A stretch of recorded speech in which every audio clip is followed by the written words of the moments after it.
안녕하세요 여러분. 오늘의 흥미로운 영상 내용은 트럼프가 머스크와 앨리슨을 틱톡 구매자로 내세웠습니다. 아직 답해야 할 큰 의문이 있습니다.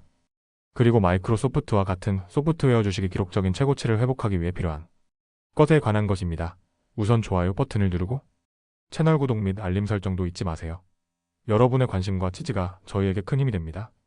첫 영상은 월스트리트 저널 기사를 바탕으로 트럼프 전 대통령이 테슬라의 일론 머스크와 오라클의 레리 앨리슨을 틱톡의 잠재적 구매자로 제안한 소식에 대해 이야기해보겠습니다.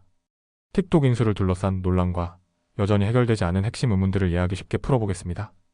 그럼 시작해볼까요? 첫째, 사건의 배경. 먼저 틱톡은 중국 기업 바이트댄스가 소유한 글로벌 인기 앱입니다. 하지만 미국 정부는 국가 안보 문제를 이유로 틱톡 금지 법안을 통과시켰습니다. 이에 따라 틱톡은 미국 내 사업을 매각하라는 압력을 받고 있는데요. 트럼프 전 대통령은 미국이 틱톡의 절반을 소유해야 한다는 입장을 밝혔습니다. 하지만 이 주장은 아직 구체적인 실행 방안이 부족하고 의회 승인 없이는 실현이 어렵다는 전문가들의 지적이 이어지고 있습니다. 둘째, 틱톡 금지와 현재 상황.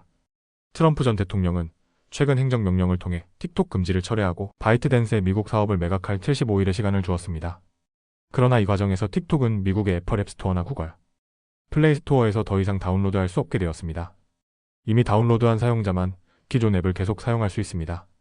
특히 미국 내 운영 승인을 받지 못하면 틱톡의 가치는 0이 될 것이라는 트럼프의 발언은 틱톡을 압박하는 강력한 메시지로 읽힙니다.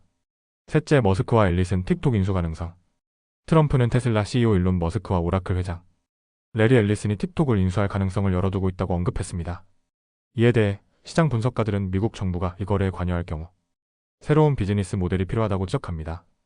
특히 바이트댄스가 틱톡의 핵심 알고리즘을 매각하지 않을 가능성이 높기 때문에 인수 이후 사용자 경험이 크게 달라질 수 있다는 우려도 있습니다. 한 전문가는 틱톡을 코카콜라와 비교하며 핵심 비법 없이 브랜드 이름만 사는 것과 같다고 비유했습니다. 넷째, 해결되지 않은 의문점들. 틱톡 인수와 관련해 여전히 해결되지 않은 문제들이 많습니다. 특히 바이트댄스가 매각을 결정할지, 미국 정부가 틱톡에 직접 투자할지, 그리고 인수 이후 틱톡의 서비스 품질이 어떻게 변화할지가 큰 의문으로 남아 있습니다. 한편 전문가들은 틱톡이 1억 7천만 명의 미국 사용자를 보유한 만큼 이 황금 자산을 두고 여러 기술 기업과 투자자들이 치열한 경쟁을 벌일 것으로 보고 있습니다. 결국 틱톡을 둘러싼 논란은 단순한 앱 매각이 아니라 글로벌 기술 경쟁과 국가 안보 문제까지 얽혀있는 복잡한 문제입니다. 머스크와 앨리슨이 틱톡 인수에 나선다면 이 과정이 어떤 변화를 가져올지 앞으로도 계속 지켜봐야 할 것 같습니다. 다음 영상은 월스트리트 저널의 기사를 바탕으로 마이크로소프트를 비롯한 주요 소프트웨어 주식이 어떻게 다시 기록적인 최고치로 복귀할 수 있을지 살펴보겠습니다. AI, 클라우드 컴퓨팅, 그리고 시장의 성장, 잠재력까지 투자자들에게 꼭 필요한 정보를 이해하기 쉽게 설명해 드릴게요. 그럼 시작하겠습니다. 첫째, 현재 소프트웨어 주식의 상황. 최근 마이크로소프트, 오러클, 세일즈포스, 어도비, PALANTIR 등으로 구성된 주요 소프트웨어 ETF가 최고가에서 약 13% 하락한 상황입니다. 이러한 하락의 주요 원인은 장기 채권 수익률 상승으로 소프트웨어 회사들의 미래 수익 가치가 낮아졌기 때문입니다. 하지만 최근 채권 수익률이 소폭 하락하면서 소프트웨어 주식이 회복세를 보이고 있습니다. 현재 ETF는 다시 101달러 선을 회복했지만 최고치인 110달러를 다시 돌파하기 위해서는 더 많은 노력이 필요합니다. 둘째, 소프트웨어 주식 회복의 핵심 요소. 그렇다면 소프트웨어 주식이 다시 상승하려면 무엇이 필요할까요? 가장 중요한 포인트는 매출 성장의 재가속화입니다.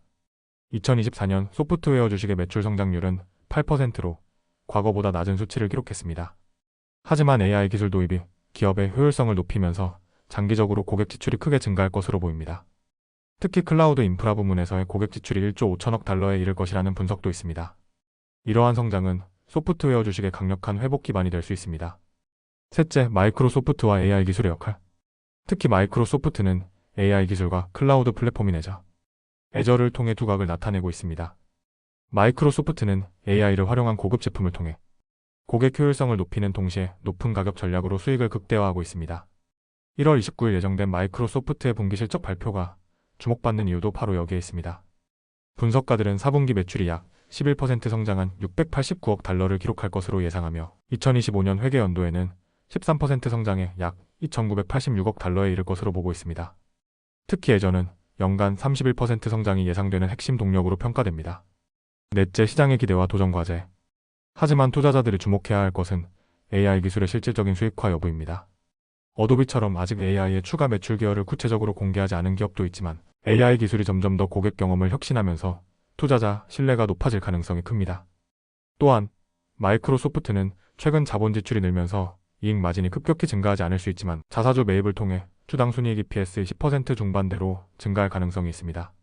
이 모든 요소가 맞물리면 마이크로소프트는 소프트웨어 업계에서 가장 확실한 성장 스토리로 자리 잡을 수 있을 것입니다.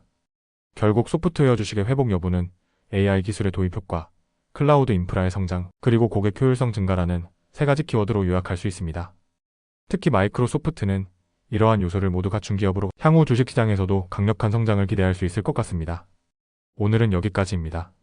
다음 영상에서 더 유익하고 흥미로운 내용으로 찾아뵙겠습니다. 이 영상은 투자 의견이 아닙니다. 매우 감사합니다.